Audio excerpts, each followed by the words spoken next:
Hi, this is Martin from the international Danish progressive death metal band Mother of All, and you're listening to Bloodshed with the Vampire on Metal Messiah Radio. And I'd like to congratulate you guys at Metal Messiah Radio on your 30th anniversary. Congrats. Martin, it's a great pleasure to have you here at the Metal Bloodshed with the Vampire on Metal Messiah Radio International. You're very welcome. Thank you. Thank you. Martin, for many years, you has been a much demand drummer in the Danish metal scene, having performed with artists like Mirkur, Afski, Mercenary, Final Hour, and many, many more. Martin, could you please share with us your early days to become a metal musician have started? The very first experience was actually, I heard Aerosmith. Okay. I think it was Eat the Rich. And I just loved that song. It has very cool drums in the beginning, like jungle drums. And I was like, I love drums already. But then it came in with like a very hard rock riff. I was just like blown away. And then the chorus, Eat the Rich. That was kind of the first thing. And then it just went harder and harder. And that was just during like the 2000s where all the new metal stuff was coming up on MTV. So I just started listening to that and then just became harder and harder and harder. Have you grown up at home having bigger brothers or your father listen to metal or any kind of rock music? Well, there was a bit of rock music. So my mom is a big Led Zeppelin fan and she always liked the old progressive stuff like Pink Floyd and stuff like that. Okay. But nobody played any instruments. But I always from when I was very small, I wanted to play drums and I would hammer on the pots and pans and do all that stuff. But there was no metal in the house. I believe that in Denmark is the same like in Sweden or Finland or Norway, that kids, they must learn more instruments at very young age. Yeah, we have a lot of music schools. So if you want to, you have the possibility. And we always have the normal schools. And then you have music schools that are pretty cheap in Denmark because the government helps out a little bit. So that means that everybody who wants to play music, they have a lot of opportunities to play, even in small cities. And that's kind of the same in Sweden and especially in Norway, like you said. So I think that really helps the music culture and it helps people develop in their own niche. So yeah, you're definitely right about that. Martin, you as a young musician, how do you see the metal scene in Denmark evolving? I think we had some stagnant years. I don't know why. But there was some years where it seemed like nothing big was happening. We had Volbeat and we had stuff, but we didn't have this huge underground coming up like we have now, I feel, over the last 10 years. Or I could be wrong, it's just my feeling. Right now we have so many bands doing very original things. We've had our own black metal thing going. So there's so many bands right now. A lot of them are singing in Danish and singing about Danish history and stuff. And we have, of course, Mirkur. She did her own spin on the whole black metal thing and she's evolving in her own direction. And then we have Afsky and Solbrud, who are kind of taking some of the Norwegian elements and mixing it up with... Suddenly, all these bands are popping up, coming out of Denmark. Yeah. And I don't know what's happening. I don't know why. We've been slow, because we had our brothers and sisters up in Norway and Sweden. And they always had their own niche. Of course, in Norway, you think black metal. And in Sweden, you think Gothenburg sound, melodic death metal. And it kind of felt like Denmark was a bit without a personality, to say it in a very blunt way. I'm talking not specifically, just broadly about the scene. It seems like we have a lot of niches coming up. And this is speaking very broadly. Of course, there's so many cool small bands everywhere. But you know what I mean? You didn't have that big palette of bands coming out at the same time, which it seems like we're having right now in Denmark. Iotune and Beast and just a lot of really cool bands carving their own sound. Do you believe having this great festival, Copenhagen, has helped in any way? Yeah, you're probably right about that. I think it has given Danish bands something to strive for, right? Everybody says, okay, Copenhagen in 3 years when they start a band, right? So they, or somebody said, Copenhagen 2 years if they're really cocky. So I think that's been really great. You're absolutely right. That has probably been a very big part of it. Martin, as you just said, you have worked with Mirkur and Afski. How have your experience working with Amalie Brun and Ole Peterson been? It's been good. It's been interesting. I love characters, and they're definitely characters who are doing their thing. And they have, like, I feel like I try to really, like, look at what they do and try to take it in. I came in as kind of like the classical, what do you call, like, session type, especially with Mirko. So I had to kind of, like, really try to be like a psychologist and get into, okay, what's her vision? Like, what is it?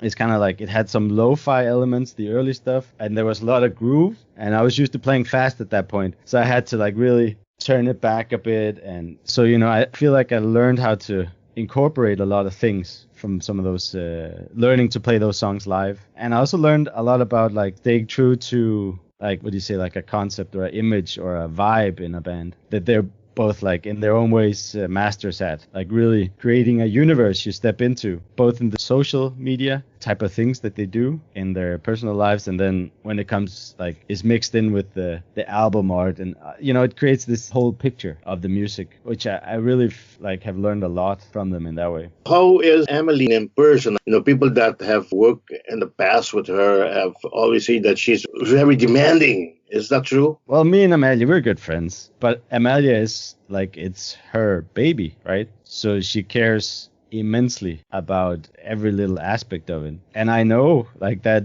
yeah, that is demanding sometimes. But I know it doesn't come from, like, a bad place. I just think it comes from a place of caring a lot. But definitely, yeah, she can be demanding. Ole can be demanding. I can be demanding. That's right. But we have a good relationship. I had my top 50 albums of 2020, which I did last January. I know I have both bands somewhere on the list here as best album of 2020. You guys must be proud with both bands. You guys have to be proud of releasing these great albums. I know Mercury is Volkesong, and Afsky, yeah, I think you have to pronounce it for me. Afsky.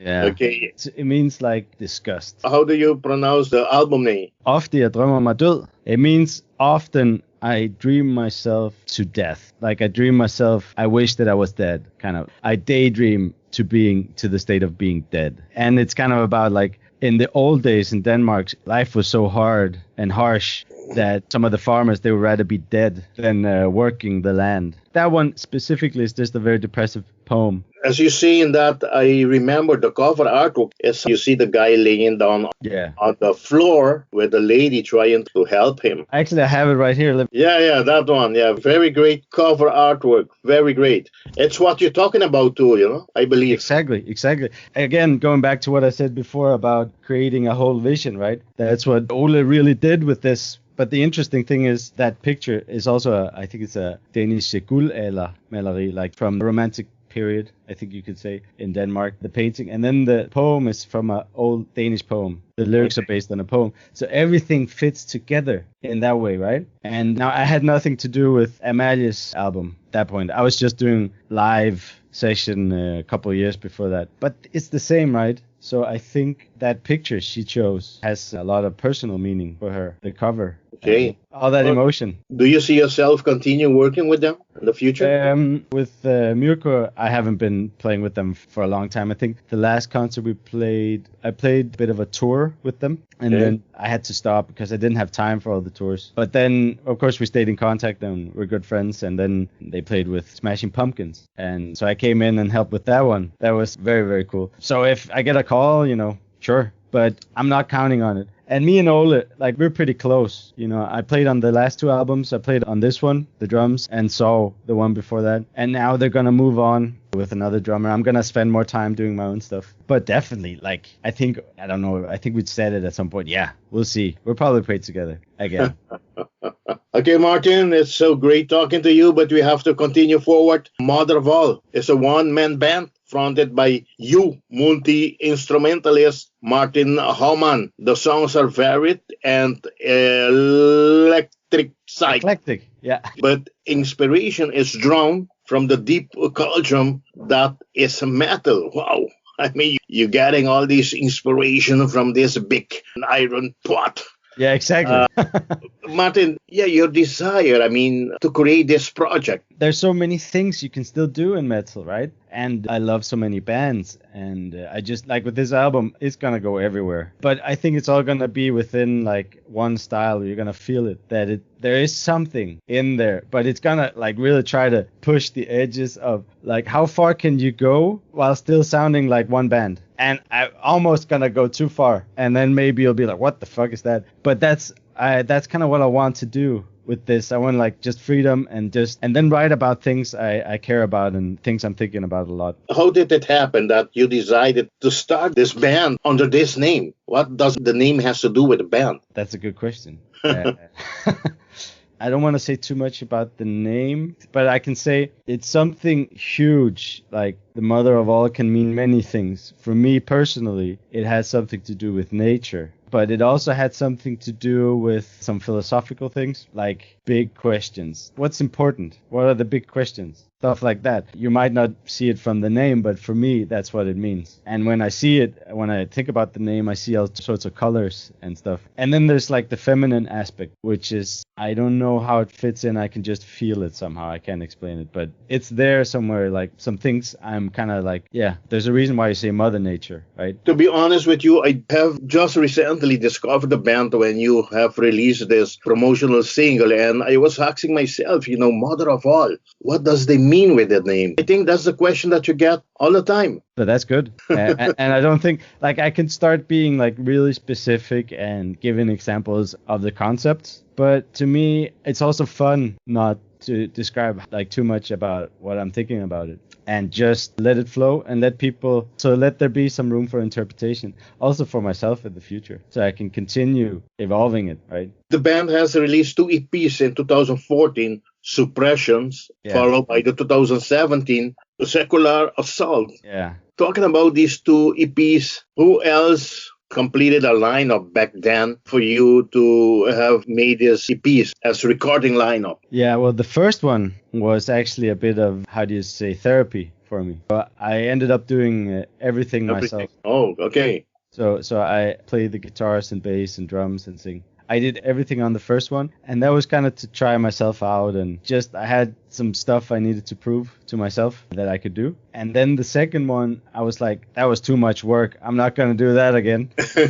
So I had just been on tour with a band called Hydra as a session member, and we were on tour with Flesh God Apocalypse and Ensiferum, and we had our brilliant guitarist with us called Jarden Schlesinger, who has a really cool mellow death band called the Sulatica from Denmark. Yeah, he's just a great guitar player, and he became a good friend on the tour. So I just asked him if he would play on the next one, and it was going to be more technical and faster and more black. It was going to be a dark album. So I needed somebody who could really shred. So he came in, and I had one of my friends from Aalborg play the bass, and then I sang and played the drums. And actually, Ole from Afsky comes in and does a little vocal thing in one of the songs as well. Okay, Danish death metal band Mother of All have released last February 20th an official lyric video for the new album, Age of Solipsist, first promotional track, Autumn, which was created by Yup Multimedia.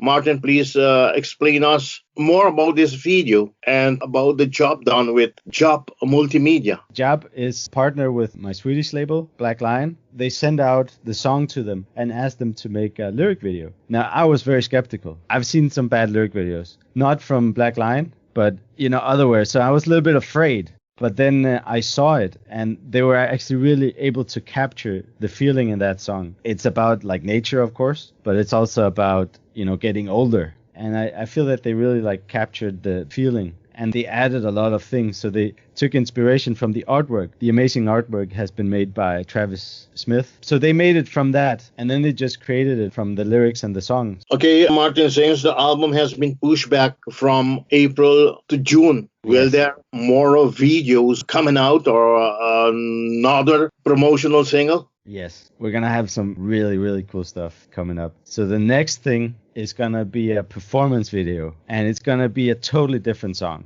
And it's going to be me on the drums and the vocals from the actual recording session of the drums. So you're going to see what happened in the studio. And then Steve Giorgio on bass. Amazing, cool video where you really get to see him working. And we really tried to get a production that was organic. And it's so good to see Steve play, because, you know, he's a finger player. And we really we made it so you can really hear the bass but still have an organic sound. And then Frederik, the guitarist, is also in there. Amazing. A bit unknown guitar player from Denmark, but I always knew about him because he was so good. So that's like the lineup for this album, and it's just a pleasure. So we're going to have a video with that, and then I'm going to have something very, very special for the third single. And it's going to be like, you haven't seen it before. Let me say it like that. You already mentioned that Steve Giorgio and Frederik Jensen are the musicians that you have recruited to make this album possible. My question is, why Giorgio and why Jensen? Well, Jensen, I've worked with him a little bit in the past, and he just blew my mind with how good he played. I played with him in a band called Final Hour, where he was the session, and he just came in and, you know, just blew my mind, like, with how well he was playing. And then he's just a good guy, very open-minded, and so I was just like, asked him, and he was like, yeah, sure. So that's why. And he plays the best solos. Like, so he has like just this beautiful touch when he plays his solos. And Steve. No introduction. No introduction. It's just a dream come true to me, like death, and especially Human. You know, that's one of the very big inspirations for me. And I knew Hannes, who's producing the album, pretty well, and Hannes knew Steve. And then I was like talking to Hannes and a little bit back and forth, and he had talked to Steve, and then we just sent it to him and hoped for the best that he would play on it. And then he liked the material and he thought it was interesting. And he was lying in the bed at that point. He had contracted COVID. Do you remember that was with the whole of Testament almost? Chuck Billy had got it, and I think some of the other guys, and then Steve had also got it. Yeah. Okay. So he was actually sick when I contacted him. I was like afraid that he wouldn't do it. He really pushed. As soon as he was done, he had been sick. He got up, and then he learned like these crazy bass line. And he just got out of bed. He hadn't played, like, I don't think he'd been playing that much because he was so sick. But he just went in and just like, and it's kind of complicated bass line sometimes. And he just went in and just like nailed it. And really like, he brought his own thing. You know, it's just amazing. Like, I dreamed about having him play with me. So it's just amazing to have him. To continue with the interview, Martin, you also have Clausvicious doing these additional vocals. Tell me about it. That's going to be a little secret. So Klaus is an amazing Danish singer, but he's like in the underground kind of. But I had played once with just a Metallica cover band that I helped, and he was the singer. And Klaus looks like, I didn't expect him to have that voice. I can't explain it, but, you know, you look at people sometimes and you think like, oh, this is like a hardcore, you know, big, strong dude. And then, I don't know, it was just like, whoa. He just blew my mind with that voice. Do you know what I mean? Like, sometimes when I sing, people are like, I didn't know how you could sound like that. And that's how I felt with Klaus. And he blew my mind. So I never forgot him. And I was like, I need his voice. Like, I need to try his voice on a song. So you're going to hear a very special version of Mother of All on that song. Because I just wanted to have him in there. So there's going to be some Judas Priest inspiration. There's going to be like some thrash inspiration in that song. And even the name Balls to the Wall.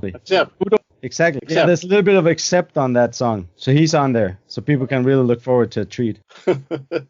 Martin, your album will be released June 11 again after being pushed from April. This time it will be released via Black Lion Records. How are things going with this great label? How are your collaboration with Oliver going? I mean, I'd like to thank Oliver for having me in contact with you, by the way. We're having a really good relationship. I think like there's a lot of releases that are being postponed right now. And a lot of it is, of course, because the ongoing pandemic that kind of changes up a lot of the timetables, and just I think they're handling it really well. Just like Oliver has been so positive about the album, that's really been nice. So it's been great. I have some help here in Denmark as well with the vinyl. So it's going to be like a bit of a split release. So Black Lion are going to do the Bandcamp online, and they're going to do a beautiful digipack that they're making. Okay. And then Over the Under in Denmark is going to do the vinyl. So they're working together. That has to do with the pushback?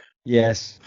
So actually, a lot of factories right now are changing the times and the dates, and it's not their fault. It's just supply lines and people working from home. And then vinyl is just blowing up, I think. So it seems like a lot of people are ordering vinyl more than before. Vinyl is very popular, at least in Europe, and I think it started to get popular in the States too. Yeah, and I think we really need to give something extra to the vinyl crowd, because They should be like also with the CDs. Like I think in the future, maybe give some stuff on the CDs and the vinyls that's not online. I think that would are cool things for fans that are supporting. Because right now it's about the format, right? It's nice to have a beautiful big picture, and it's nice to put the vinyl on, or it's nice to have a little CD with a huge booklet. But I think if you can have some extra content, I hate saying content, let's call it songs. Have some extra songs for people and just some extra stuff. I think if people start doing that everywhere, that will help as well. We'll keep those formats alive.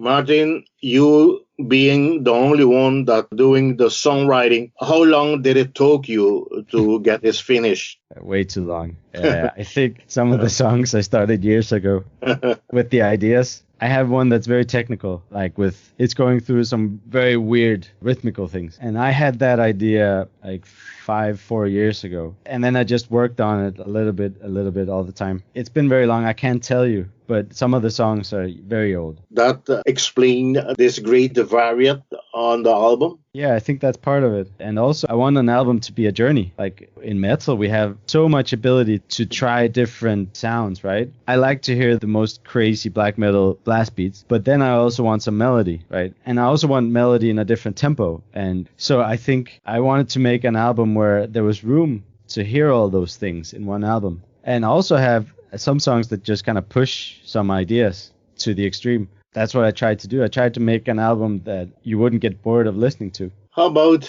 your inspiration doing so? Like I said, I had a huge Judas Priest period. So one of the songs has some very big references to Judas Priest. And then others is really, really thrashy stuff. I love thrash. So Demolition Hammer and stuff like that. And of course, Death is a huge inspiration. So it's a little bit weird to have Steve on because it feels almost wrong in a way. I can't explain it, but also perfect. And then bands like Immortal, a lot of the chord work is like Immortal and Dissection, huge, Necrophagist. Do you get inspiration from the weather or from what is happening in your country? Yes, very much. It's going to get some of the things are really talking about what's happening right now. Autumn is very much just the feelings we all go through. So they're just for the humans, right? We all get to grow old and it's a little bit sad, but it's also beautiful when we think back on our life. So that's what that song is about. Then I have the next song is going to be very ironic, and it's going to be about the metal scene, and it's going to be about how we always try to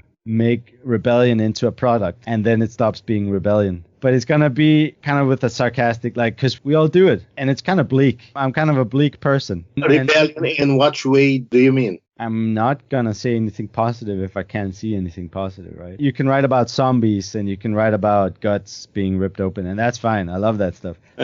But sometimes when people start writing about the real world, right, they write about hope and justice, and I don't really see it. I don't see that. Of course, we try to do things better, but I think Mother of All is a kind of a pessimistic band. It's not very hopeful, but there's still beauty in tragedy of things. But one of the songs is going to be about how we're all just obsessed, and we're all about our computers, right? And social media and all that stuff. It's going to be reflected in how the music evolves. So it's going to be about we all tried it, that we're on the internet for way, way too long, and we've seen too much information. We forget what's happening, and we're all what do you call it? When we're addicted, right? And the song and the structure of the song is going to reflect that. That's going to be the third one. And it's going to be about that. So I'm very much influenced by what's going on around us. And that's why the whole album is called Age of the Solipsist, kind of the age we're living in. In a very brief word, how do you describe the album?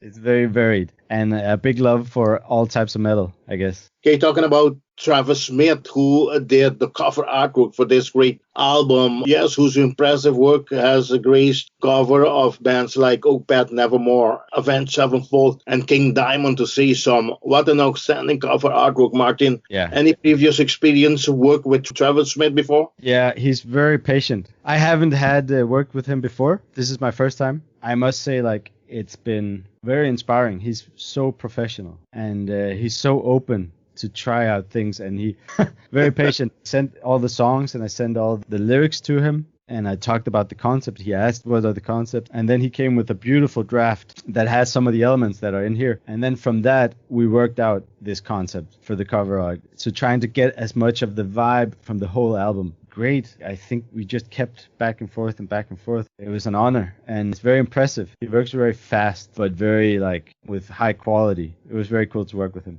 Yeah, I'm looking at it now. It's just devastating. It reminds me, yes, of perhaps Opeth's cover artworks. Yeah, it's beautiful. We worked on it quite a long time on a lot of the details on it. The people who get the vinyl and the people who get the CDs, they're actually going to get some more artwork in there. So we made a little bit of extra stuff who kind of works from this one. It's like variations on this theme, which is I'm not going to say too much about it actually. But seeing that this cover artwork is so gorgeous, are you guys going to have it on T-shirts or there's going to be any more merchandises with it on? That's the plan. We have some things in store. We're going to wait a bit till we get further, but we're definitely going to get some very cool merch out of it. Already working on the designs. Nothing else that you can reveal now? We'll have to see. I'm going to have to talk with Black Lion and Over the Under before we reveal anything.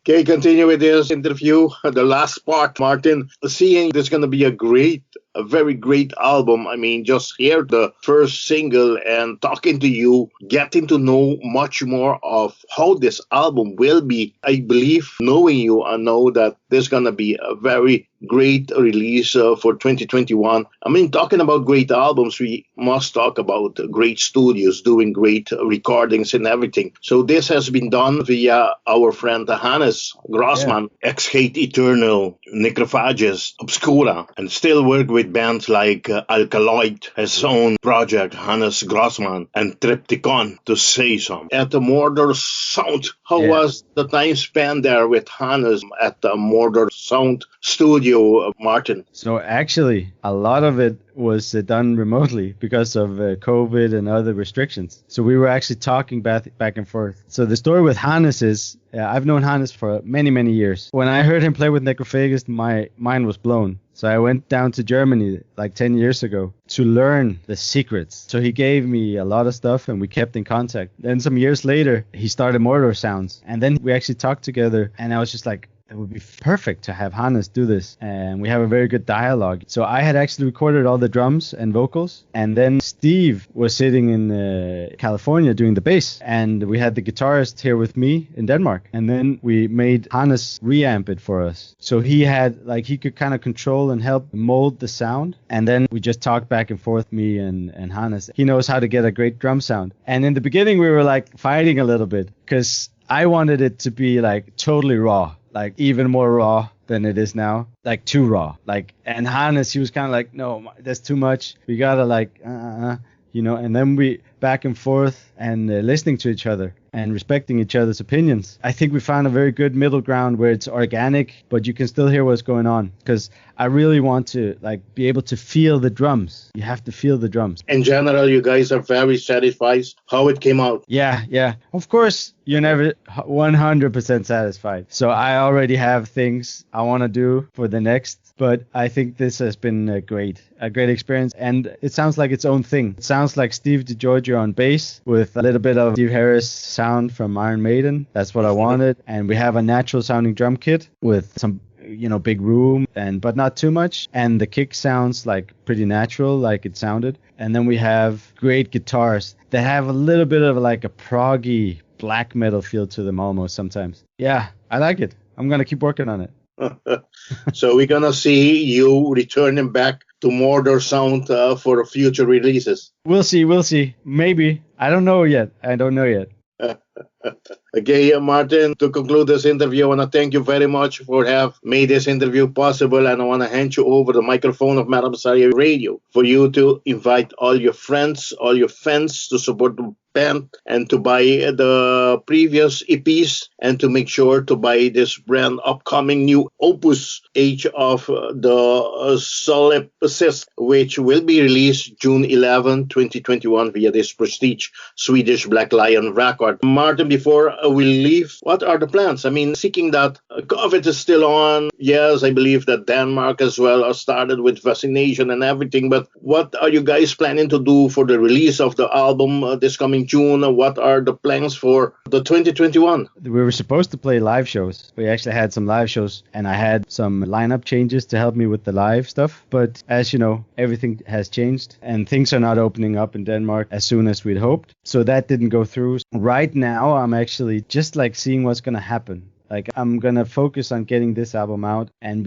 we have such great like videos coming up and the next singles that I'm just going to focus on that with the band. And we have some live plans. Steve Giorgio can't make it. He's in California, unfortunately. But I have some plans to play live in the future. But we're going to have to see. Things are just starting to open up a little bit. So, but I hope to invite as many people as I can for the 11th of June here in Copenhagen. And we'll see how much opens up. But definitely we're going to have some beers and listen to the album. Yeah, to get us update what's going on in Denmark. How are the restrictions at the moment?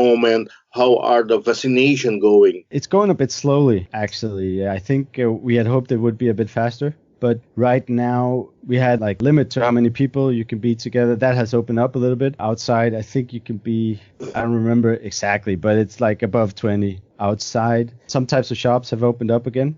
But the festivals are still very unsure about what's going to happen. So we don't know what will happen with Copenhagen, for example. Do you believe for end of the year, at least, to say November, December, there will be show? There are going to be live shows. A lot of venues are actually going to have live shows. I think it's going to I don't remember the exact date right here, but there's going to be, in the next couple of months, it's going to be allowed at some point to have some shows. It looks like nobody knows, but it seems like it, as long as it's not too big. Festivals are still very much in the dark, unfortunately. Personally, I don't want to guess because you don't know. You have no idea. I just take one day at a time to just have a guess. I think it's opening up a bit too slow for the big festivals to be able to open up if it keeps going at this slow rate. Okay, seeing that Steve, it's busy with Testament. He's located in California. And Frederik, I don't know where Frederik is at the moment, but when do we expect, after all this COVID is over, to see Mother of Law live in concert? Well, definitely 2022.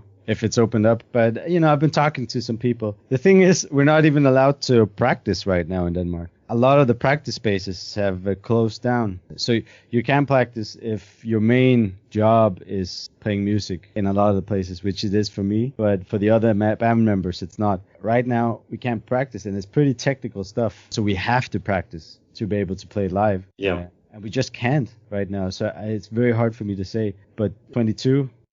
For sure. Martin, once again, thank you very much for this great interview. It's been a pleasure talking to you. But before I leave, I want to hand you over the microphone to thank whomever you want to thank. Of course, I'd like to thank you guys. And thanks to the Metal Vampire.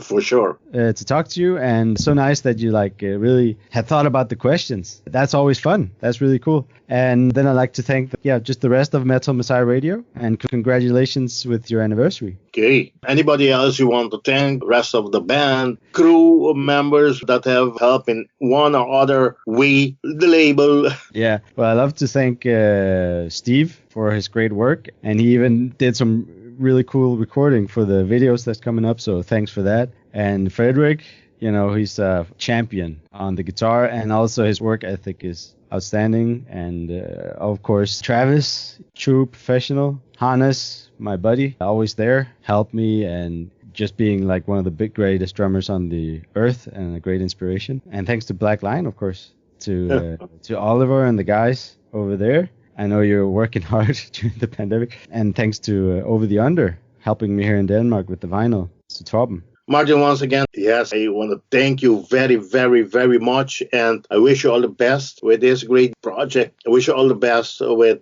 this great new release coming up. And looking forward to see you guys on the road. Thank you. Like I always say, metal on. Bye-bye. Bye-bye.